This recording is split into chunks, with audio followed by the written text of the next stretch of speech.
Good morning friends. Crack UPSC exam YouTube channel में आप सबका हार्दिक स्वागत है। मित्रों, आज है 14 मई और 14 मई 2021 के रिलेटेड जितने भी करंट अफेयर्स के क्वेश्चन बनेंगे वो हम इस वीडियो में डिटेल में डिस्कस करेंगे।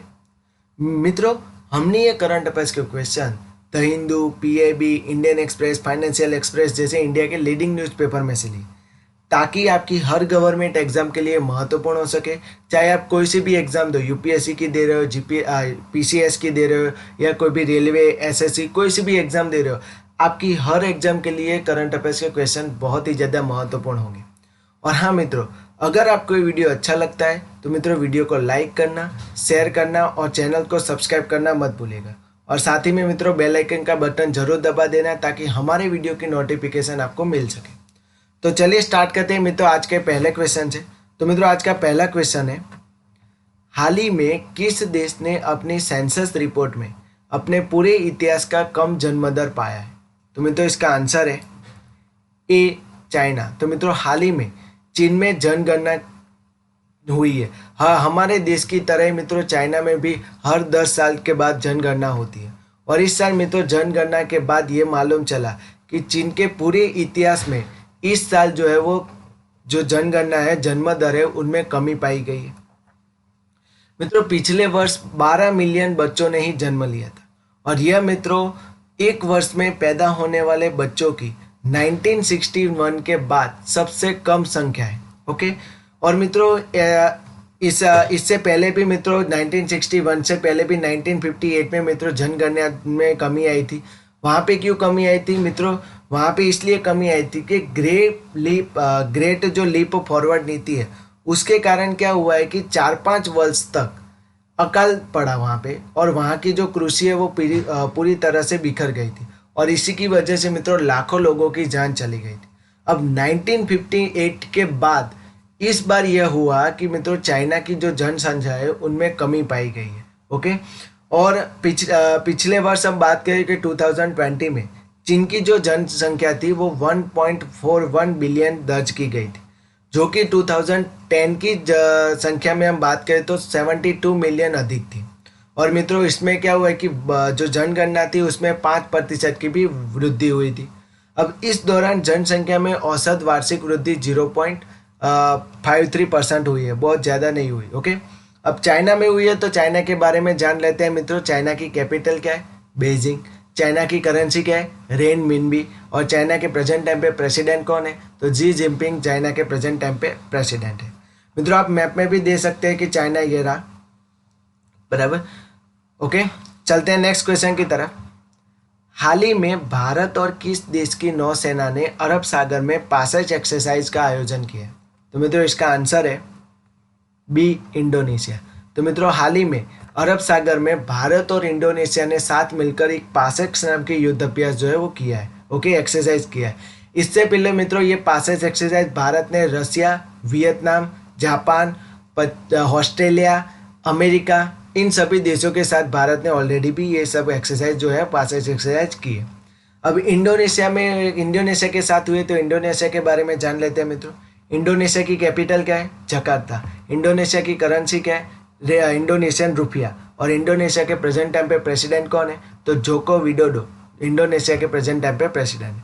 और मित्रों इंडोनेशिया की जो कैपिटल है जकार्ता, वो दुनिया में सबसे तेजी से डूबने वाला शहर भी है। ओके, सबसे तेजी से डूबने वाला शहर है और इसीलिए मित्रों इंडोनेशिया ने अपनी जो कैपिटल है वो भी बदलने की ठान लिया। अब वो कुछ ही सालों में वो अपनी कैपिटल भी बदल लेंगे। ओके, चलते हैं। और मित्रों आप मैप में भी दे सकते हैं इंडोनेशिया कहाँ पे। ओके, ये रहा इंडोनेशिया और आप देख सकते हैं कि आजू बाजू कौन सी कंट्री आई वो सब आप भी देख सकते हैं। ओके, चलते हैं नेक्स्ट क्वेश्चन की तरफ। स्थानीय स्तर पर कोविड महामारी का प्रबंधन करने हेतु किस राज्य सरकार के द्वारा डेटर समिति का आयोजन किया गया? तो मित्रों इसका आंसर है डी, कर्नाटक।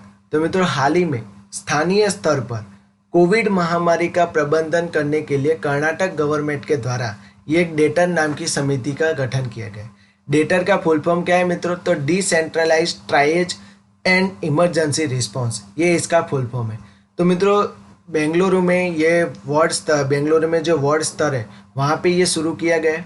और मित्रों इसका ये मुख्य उद्देश्य क्या है, तो कोरोना वायरस महामारी के संदर्भ में सरकार की जो प्रतिक्रिया है और सरकार जो भी प्रबंधन कर रही है उसको मजबूत करना ही उसका मुख्य उद्देश्य है। और मित्रों यह दल आपदा प्रतिक्रिया के विकेंद्रित प्रणाली में स्थानीय कार्यवाही करने के वितरण पर जोर देगी। ओके, और यहाँ पर क्या होगा कि जितने भी समिति, जितने भी अधिकारी, वार्ड समिति के सदस्य, सरकारी जो अधिकारी होते हैं, जनप्रतिनिधि होते हैं, निवासी कल्याण जो संघ होते हैं, जो भी स्वयंसेवक होते हैं, नागरिक समाज जो संगठन होते हैं, उन सब के साथ मिलकर ये कार्य करेगा, ताकि क्या है कि कोई भी महामारी है तो उनमें आसानी से हम टैकल कर सके। ओके, कोरोना वायरस की महामारी के अच्छे प्रबंधन करने के लिए ये जो स्कीम है वो शुरू किया गया है। अब कर्नाटक के द्वारा शुरू किया गया है, तो कर्नाटक के बारे में जान लेते हैं मित्रों। कर्नाटक की कैपिटल क्या है? बेंगलुरु। कर्नाटक के मुख्यमंत्री कौन है? तो BS येदुरप्पा। और कर्नाटक के प्रेजेंट टाइम पे गवर्नर कौन है? तो वजुभाई वाला कर्नाटक के प्रेजेंट टाइम पे गवर्नर है। ओके, और मित्रों आप मैप में भी देख सकते हैं कर्नाटक कहाँ पे, ये रहा मैप में मित्रों कर्नाटक। ओके, चलते हैं नेक्स्ट क्वेश्चन की तरफ। हाल ही में किसने विश्व खाद्य पुरस्कार 2021 जीता है? तो मित्रों इसका आंसर है सी शकुंतला थिल्सटेड। तो मित्रों हाल ही में शकुंतला थिल्सटेड को विश्व खाद्य पुरस्कार 2021 मिला। मित्रों यह पुरस्कार कृषि और खाद्य का मित्रों नोबेल पुरस्कार भी इसे कहा जाता है। और मित्रों सबसे पहले यह पुरस्कार की शुरुआत कब हुई थी? तो 1987 में सबसे पहले यह पुरस्कार दिया गया था। और नॉर्मन बोरलॉग के द्वारा मित्रों यह पुरस्कार जो है उसकी शुरुआत नॉर्मन बोरलॉग के द्वारा ही की गई थी। ओके, चलते हैं नेक्स्ट क्वेश्चन की तरफ। जल जीवन मिशन के तहत हर ग्रामीण घर तक पानी की आपूर्ति करने वाला पौंडीचेरी कौनसवा शासित प्रदेश बना है? कौनसवा केंद्र शासित प्रदेश बना है? तो मित्रों इसका आंसर है फोर्थ। ओके, इसका आंसर है बी, फोर्थ। तो मित्रों हाल ही में केंद्र सरकार ने एक फ्लैगशिप कार्यक्रम जल जीवन मिशन के तहत हर ग्रामीण घर तक पानी की आपूर्ति करने वाला पौंडुचेरी चौथा केंद्र शासित प्रदेश बन गया था। इससे पहले मित्रों हम बात करें तो हमारे जो दो राज्य थे गोवा और तेलंगाना, अंडमान निकोबार के बाद चौथा ऐसा राज्य बन गया है पुडुचेरी कि जो इस लक्ष्य को प्राप्त कर चुका है। ओके, अब मित्रों जल जीवन मिशन के बारे में हम बात करें तो तो इसकी शुरुआत कब हुई थी? तो इसकी शुरुआत हुई थी मित्रों 2019 में। ओके, और इसकी शुरुआत क्यों की गई थी? तो क्योंकि 2024 तक हर घर जल कनेक्शन का इसका लक्ष्य रखा गया था, ताकि हर घर में, हर जितने भी ग्रामीण घर परिवार है, हर जो शहरी है, उन सब में मित्रों पानी पहुंचाने के लिए मित्रों इस मिशन को शुरू किया गया था। और 2019 में जब मित्रों नरेंद्र मोदी सरकार आई थी दूसरी बार, तब मित्रों उन्होंने इसके लिए एक अलग मंत्रालय भी शुरू किया था जिसका नाम है मित्रों जल शक्ति मंत्रालय। और प्रेजेंट टाइम पे मित्रों हमारे जल शक्ति मंत्रालय के मंत्री कौन है? तो मित्रों गजेंद्र सिंह शेखावत मित्रों प्रेजेंट टाइम पे हमारे जल शक्ति मंत्रालय के मंत्री हैं। ओके, चलते हैं नेक्स्ट क्वेश्चन की तरफ। हाल ही में स्कीम फेज 2 के लिए नई गाइडलाइन किसने जारी की है? तो मित्रों इसका आंसर है A ministry of new and renewable energy. तो मित्रों हाल ही में ministry of new and renewable energy के द्वारा ये स्कीम फेज 2 है उसकी नई गाइडलाइंस जो है वो जारी की गई।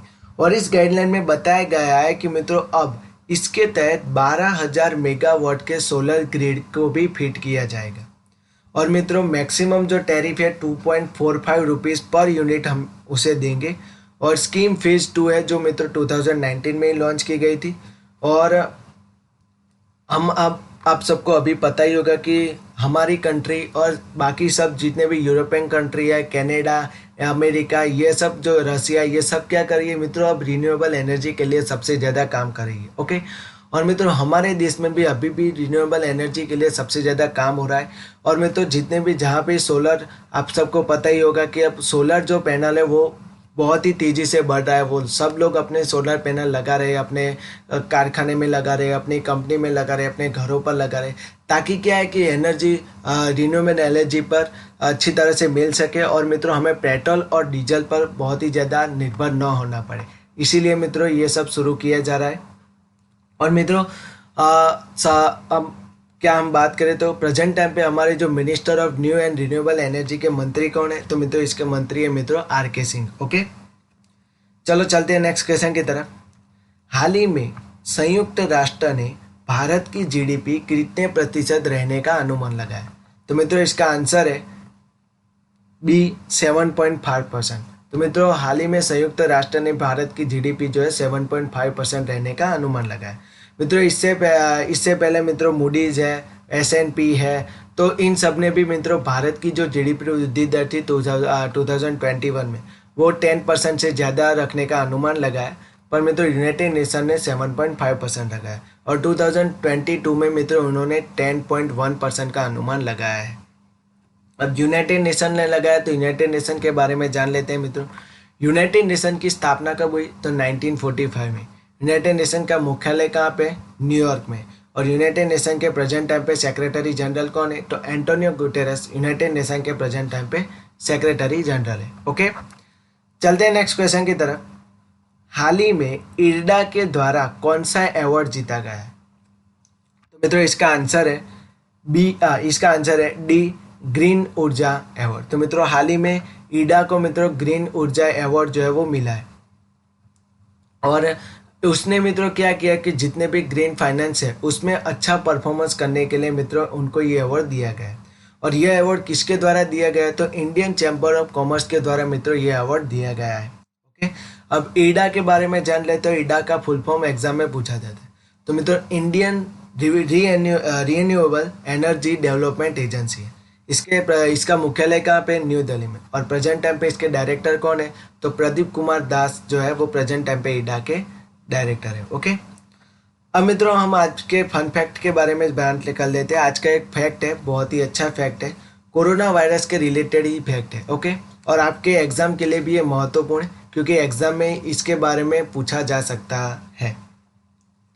तो मित्रों हाल ही में WHO के द्वारा कोरोना वायरस का जो भारतीय वेरिएंट है उसका वैश्विक रूप में मित्रों चिंताजनक उन्होंने बताया कि भारत में जो कोरोना वायरस का वेरिएंट पाया गया है वो बहुत ही ज़्यादा खतरनाक है और विश्व के लिए भी ये चिंताजनक बात है कि भाई इस वेरिएंट का इलाज क्या है ये किसी को भी मालूम नहीं है। मित्रों हाल ही में WHO के द्वारा जो भारतीय कोरोना वायरस वेरिएंट है उसको एक नाम दिया गया है जिसका नाम है B.1.617 यह दिया गया है। ओके, और उसको मित्रों वैश्विक चिंता का विषय के रूप में वर्गीकृत भी किया गया है। मित्रों सबसे पहले ये वेरिएंट भारत में देखा गया था इसलिए उसे भारत वेरिएंट कहते हैं। और मित्रों इसको अभी ब्रिटेन के जो भी अधिकारी है उनके द्वारा वेरिएंट अंडर इन्वेस्टिगेशन के रूप में इसे वर्गीकृत किया गया। और मित्रों यह भारतीय वायरस जो है वो 17 से भी अधिक देशों में अब तक फैल चुका है। इस वायरस से क्या होता है कि इसमें क्या होता है कि मित्रों कोरोना संक्रमित होने का जो हो रहे हैं वो बहुत ही ज़्यादा हो रहे हैं। ओके, कोरोना के जो केसेस है वो दिन ब दिन बढ़ रहे हैं। ओके, और ऑक्सीजन की कमी भी इसमें देखने को मिल रही है। और बड़े स्तर पर मित्रों वायरस के फैलने का जो तात्पर्य यह है कि वायरस अपनी जो प्रतिक्रिया है वो तेजी से बनाने में सक्षम है जिससे इसे रूपांतरण करने में आसानी होती है। और मित्रों जो वायरस हमारे देश में पाया गया है B.1.617 वेरिएंट, इसके कई और मित्रों कई और दो जो उत्परिवर्तन है उनकी भी पहचान की गई।